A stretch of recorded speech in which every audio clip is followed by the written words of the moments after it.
வணக்கம் நண்பர்களே. இன்று நம்ம பார்க்க போவது ராமேஸ்வரத்தில் உள்ள ராமர் தீர்த்தம். இதில் 3 கரைகள் உள்ளது.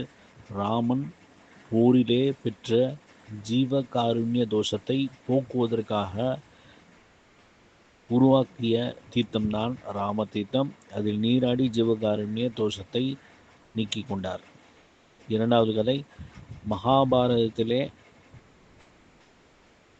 தருமன் கூறிய காரிய பொய்யான அஸ்வத்தாமன் இறந்தான் என்ற யானை இறந்ததை அஸ்வத்தாமன் இறந்தான் என்று கூறிய தர்மனின் காரிய பொய்யை,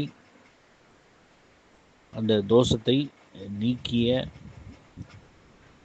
தீர்த்தம் ராமர் தீர்த்தம். மூன்றாவதாக, அகஸ்தியரின் சீடர் இங்கே 48 நாட்கள் தங்கியிருந்து இதில் நீராடி சிவ பூஜை செய்து அஷ்டமா சித்திகளை பெற்றார். இப்படி 3 கதைகள் இந்த ராமதீர்த்தத்தை பற்றி உள்ளது. நாமும் ராமதீர்த்தத்தை வணங்கி நீராடி வெற்றி பெறுவோமாக. நன்றி, வணக்கம்.